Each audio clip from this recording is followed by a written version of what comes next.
Hello, welcome to Life Matters. I'm your host, Brendan O'Connell. Well, often teenagers that get in trouble with sexual exploits and that sort of thing oftentimes don't know where to turn. And our guest today realized this problem back 30 years ago and decided to do something about it. Her name is Pam Stenzel. And, well, we'll let Pam tell her story. How did she get involved in all this? Pam, are you there? Oh, I am here. Brendan, thanks so much for having me. And, you know, I'll tell you, about 20 years ago, I was working in pregnancy centers, crisis pregnancy centers in the Minneapolis, Minnesota area. And I would have girls in my clinic every day saying, Pam, I didn't know. I mean, if someone would have told me that this would be the consequence of the choice I was making, I would have made a different choice. Nobody told me. And I began to ask these girls, what could we have said before you made your choice that would have helped you to have made a better choice? And, you know, I realized after 9 years of working with teen girls that we had a lot of teenagers out there making decisions about sex, having no idea what the consequence of that choice would be. And you know, I really wanted to reach out to teenagers and help them. First of all, I would always wish that they wouldn't even have to come to my center, that they would make better choices before they had sex, but also that for that teenager that was, you know, afraid and not sure that they had some place to go where they could talk to someone who would encourage them. And so, you know, the Crisis Pregnancy Center was an amazing place to be able to sit down with these girls and sometimes their boyfriends and talk about the choices that they were making and maybe encouraging them to make better choices going forward. But, you know, the biggest fear of teens, and still today, Brendan, which doesn't make any sense to me, the biggest fear of teens who are having sex is pregnancy. And I'd have to look at these girls and say, pregnancy is the least of your concerns. I mean, if their test was negative and they weren't pregnant, they were ready to bolt out my door. And I'm like, wait a minute, have you been tested for syphilis, gonorrhea, herpes, chlamydia, trichomonas, vulvodynia, arthritis, hepatitis B, hepatitis C, HPV, HIV? Have you been tested for these things? And they're like, me? I mean, why would I need to be tested for that? And our kids don't realize that they are at 4 times greater risk for contracting a disease today than they ever are of being pregnant. And it's just a sad thing that we've made pregnancy the disease when that's a very beautiful, wonderful thing that God intended for us to happen. And yet disease seems to be no big deal. They don't seem to be worried about sexually transmitted infection. You know, I had Jim Sedlak on this show, and he told me that Planned Parenthood is now calling them STIs. Sexually transmitted infections, but in reality, that's not true. They're diseases. Is that correct? No, in fact, most of them are diseases. You might be able to call chlamydia an infection, but even that leads to pelvic inflammatory disease as a disease. But, you know, this has been going on, Brendan, forever. Some of us are old enough to remember the 70s when we called it venereal disease, or VD. And then all of a sudden, in the mid-'80s to early '90s, the powers that be said, well, VD is scary and it makes people feel bad, so let's call it sexually transmitted disease because that sounds so nice. Well, now STD sounds really scary, so now they're going to go, well, let's call it STI. Maybe that sounds less scary. What are they going to call it next? You know, flowers? I mean, I have no idea what they're going to do. The semantics don't change the fact that we now have 1 in 4 of our teenagers infected with an STD, and then the reality that we have over 30 sexually transmitted diseases, and most of them are damaging to our girls.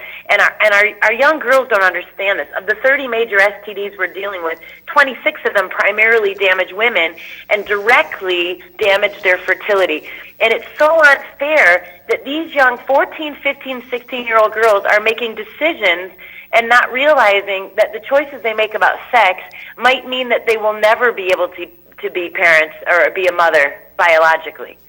Wow. I know I've had friends who've, someone who's befriended me and who had an abortion, and now she hasn't been unable to conceive subsequent to that abortion. And now, that story over and over as well.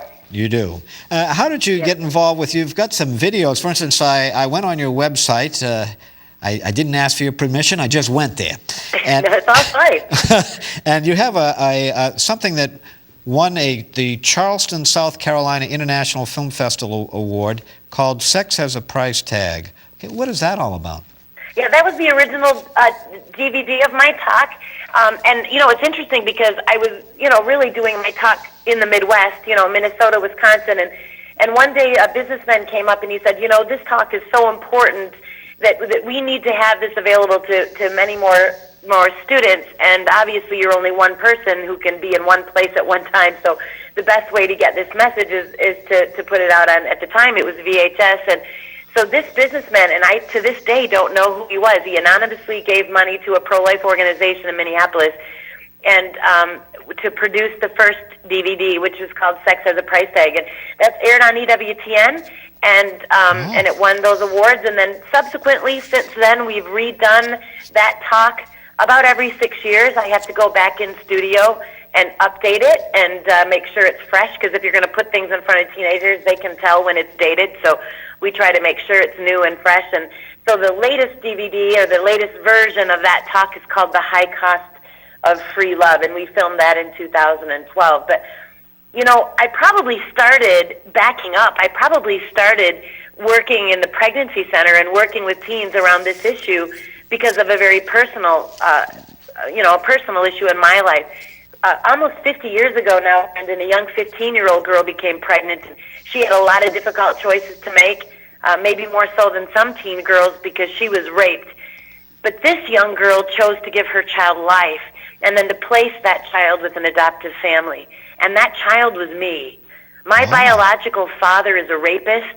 I don't even know my ethnicity, but I am still a human being, and I still have value. And I don't believe that my life is worth less than yours just because of the way I was conceived. And I don't believe that I deserve the death penalty because of the crime of my biological father. And I've listened to the rhetoric my whole life. I've listened to people say, well, every child should be wanted and planned. I've even heard this said in the church. Well, I wouldn't have an abortion. That's terrible. But if it were rape, you're a mistake, Pam. I don't believe that. I believe that every child is wanted by someone, and I believe that God in His mercy had a plan for me. And I've not met my birth mother. Someday I hope to. I've been praying for her since I was 4 years old. If I don't meet her here, I'm going to meet her in heaven. And when I meet her, I'm going to wrap my arms around her and tell her I love her, because she loved me enough to give me my life, and then loved me enough to give me the next most special gift I was ever given, and that's my family. I'm the oldest of 8 kids. 7 of us adopted, every color of the rainbow in my family.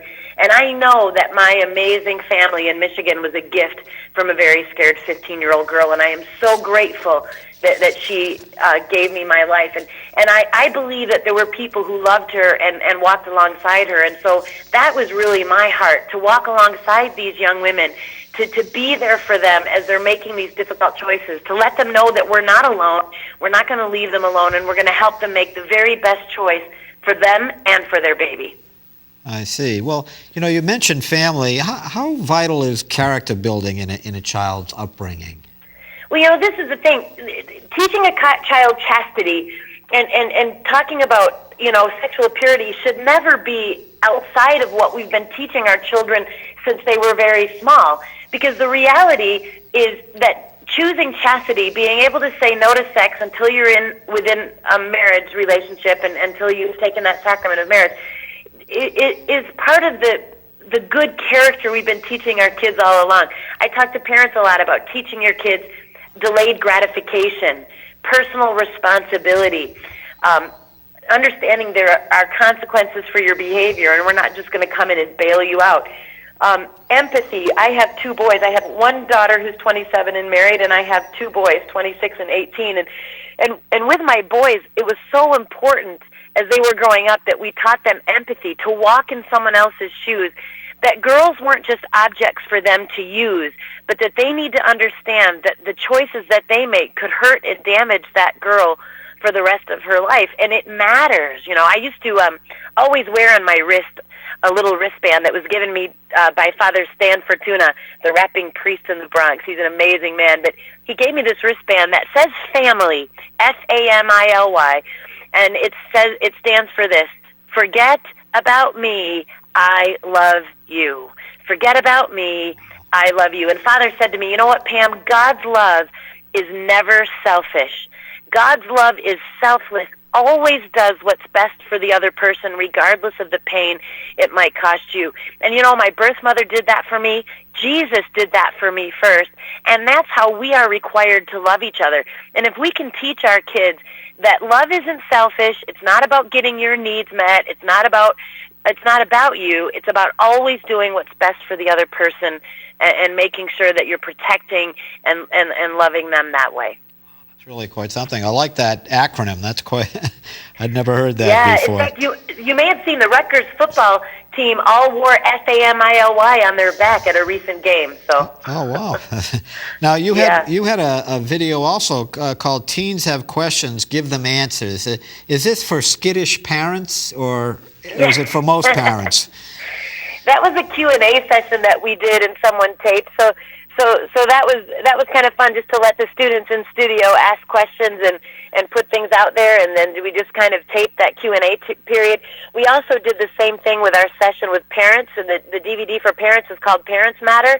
And at the end of that talk, we also let the parents kind of do Q&A and answered that as well. So that was really that ended up being really good. And you can always edit, when it's done. But we're trying to get these materials into the hands of our schools and our Catholic schools and our parishes and our faith formation, so that we can continually give this message to students.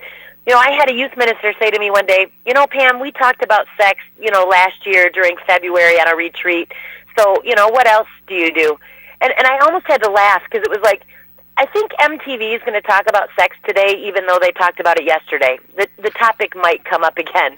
And, our kids are being so bombarded with messages from the world about sex that is so important that as parents and as youth ministers and as people who care about this generation, that we continue to daily talk to our kids about these issues and bring these things up. And the media can kind of help you do that. When Miley Cyrus kind of loses her mind, maybe that's a good time to sit down with your teenager and go, what was that? And what is she communicating? And what's really true about sexuality? And what does God say? And what are your goals for your future marriage? And how are the choices you're making today going to impact your marriage? Mm-hmm. Now, I know that the kids of today, they're into Facebook and all these kinds of things. Do you have anything that deals with social networking? Yeah, both the books that I wrote for teenagers, I have two books. The first is called Nobody Told Me, and that deals heavily with this sexuality that we've talked about. And then the second book is called Who's in Your Social Network.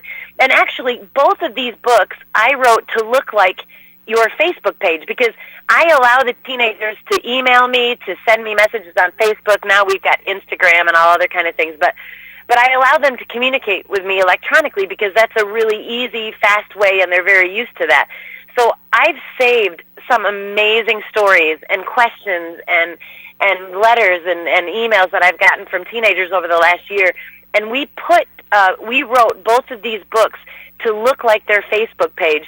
So if you give this to a teenager and you would like them to read it, it's kind of like my generation's Dear Abby. It's a chance for them to kind of hear what their peers are asking and what their questions are and their experiences are, and then kind of giving them some guidelines. So it's a really easy read. And then Who's in Your Social Network, the second book, deals with all of the pressures and the media messages for our kids, from music to television to gaming, our gaming consoles, to Facebook, to pornography, to Instagram, to all of the ways that the media is using the message. But, one of the things I want kids to understand is that the media is not bad.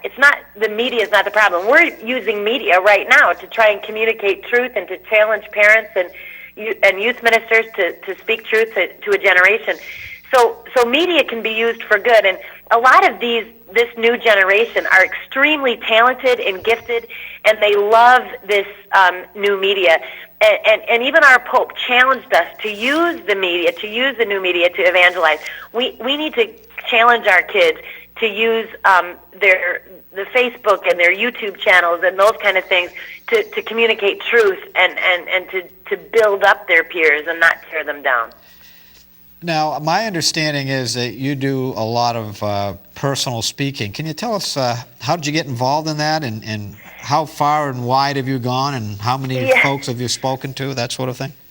Sure. Well, once people see the video, if the video or the DVD of my talk is great, you can imagine that live is a lot better. There's no way that even on television or on video that we can translate the experience of actually having someone face to face. So I've been traveling around the country and around the world for the last 17, 18 years full time, and I'm typically in front of about 500,000 students every year around the world. This last year I've been in Uganda, Kenya, Cairo, Dublin, Belfast, Scotland, Mexico. I've been in Ecuador and Peru.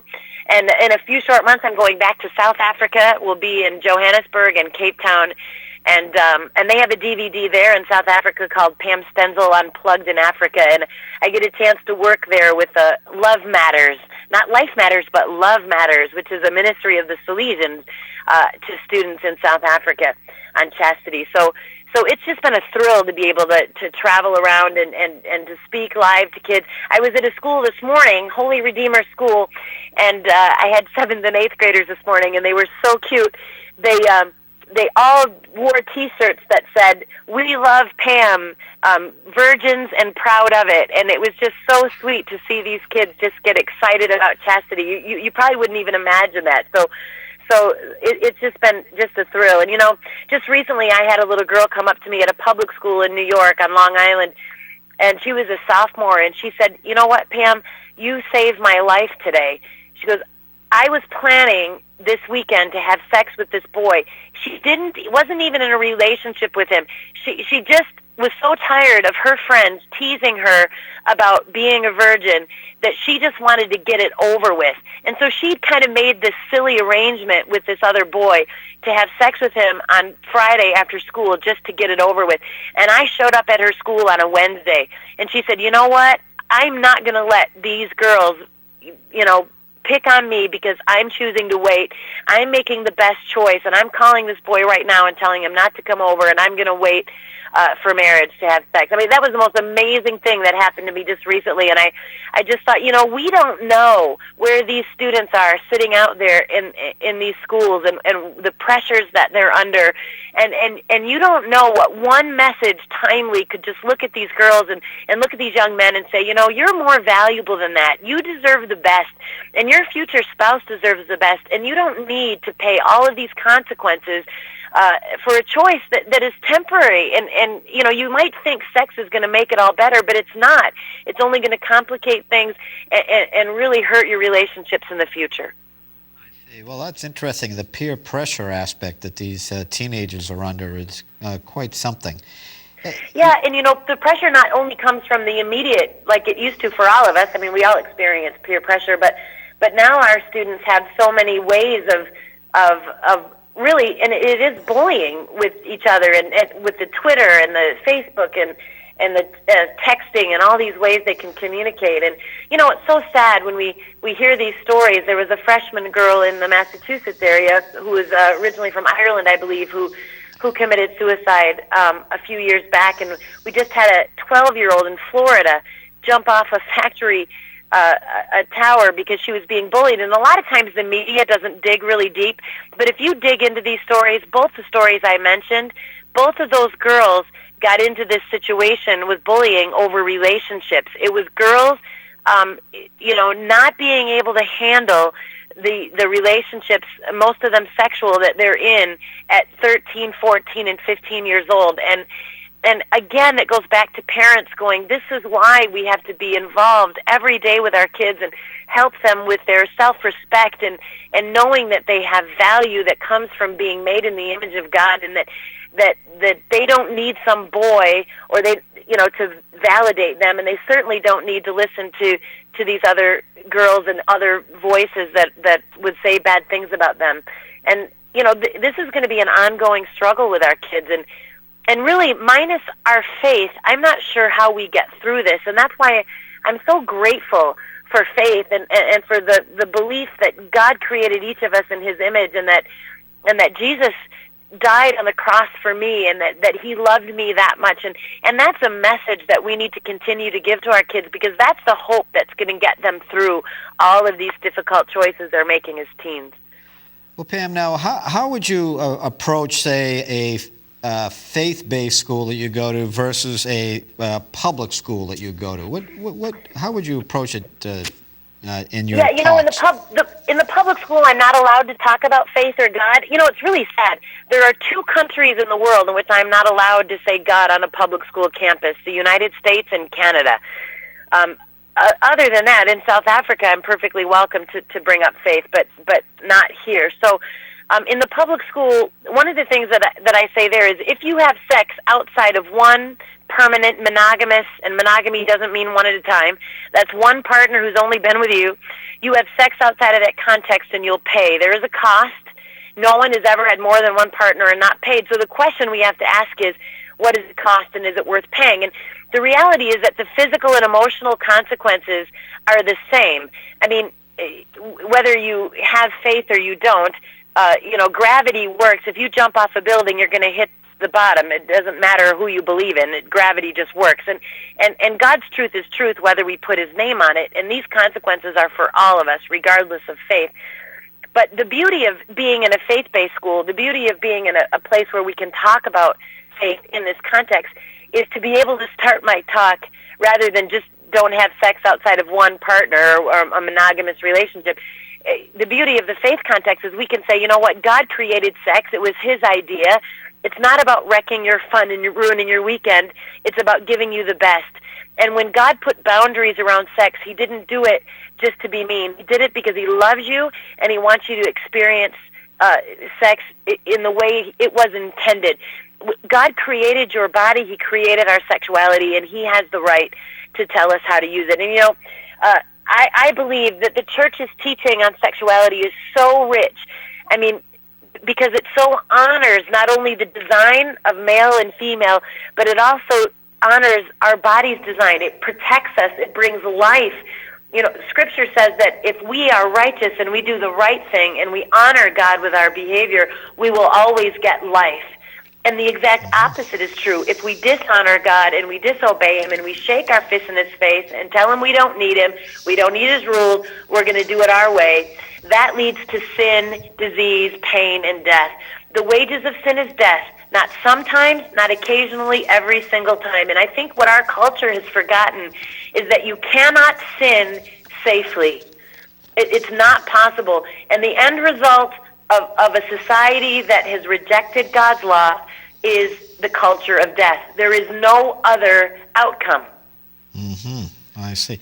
Now, Pam, I wanted to ask you, because the other side, Planned Parenthood, they use the word comprehensive sex education, whereas you're coming from the abstinence side, and the George Bush presidency came more from the abstinence side. How do you counteract these battles, or how do you counteract when the other side says we offer comprehensive? It's so crazy. This is a language battle. First thing that you need to understand is that comprehensive sex education is anything but comprehensive. It is the exact opposite of comprehensive. And abstinence only it makes it sound like, oh, well, all you do is walk into a classroom and tell kids not to have sex. And they tell kids all of the choices that they have. It's absurd. Comprehensive sex education has never worked, and all it is saying, hey, you're all going to do it. We know you're going to do it, so here are all the creams, the latex, the vaccines, the pills that you can take to avoid the consequences of your choice. And the reality is all of those fail. Abstinence works. I would encourage your listeners and viewers to go to abstinenceworks.org, and you're going to see an amazing amount of research on how this works. But we have tried to get the language better. It's sexual risk avoidance rather than sexual risk reduction. And so we're communicating with them on a level of sexual risk avoidance, and is a way to 100% avoid all of these consequences, and it's called abstinence and then staying faithful to one monogamous partner for life. But let me just quick tell the story if I can do it fast. I was asked by Kathleen Sebelius to come and speak at the Abstinence Educators Conference. Whoever asked me to that lost their job when it was done. But before she got up, this was about 4 years ago, before she got up in front of these abstinence educators to tell them that they would no longer receive funding, that it was being cut off, and that if they didn't teach abortion, birth control, and condoms, that they would no longer get government funding, she said this to the entire group: abstinence doesn't work. The next morning I got up, because I was not there and did not hear her say it, but I said to the whole group the next morning, I said, I heard someone last night told you that abstinence doesn't work, and I don't know what medical information you have that I am aware of, or that I'm not aware of, but last I checked, abstinence works 99.9999999% of the time, and the one time it didn't work, we have Christmas. Abstinence works, people. This is insane. Yeah. And it's this thought that, well, we're responsible for what the kids choose to do. But, Brendan, I am not responsible for what the teenagers choose to do when they walk out of that assembly. I am responsible to tell them the truth. That's what I'm responsible to do. Well, they're Pam, responsible for their behavior. Pam, our time sadly has come to an end because you were just reaching a crescendo. I know. And I just wanted to say, how can folks get in contact with you again? What's the website? The website is my name. It's very easy. It's Pam Stenzel, STENZEL.com. Well, thank you so much. And we hope you learned a lot today about abstinence and some of the issues that Pam runs across that affect all of our teenagers throughout society. And we hope that you'll reference her work at pamstenzel.com. And we hope you found today's show to be unique, informative, content-rich, truthful, and thought-provoking. Thanks for watching. I'm Brendan O'Connell, your friend for life.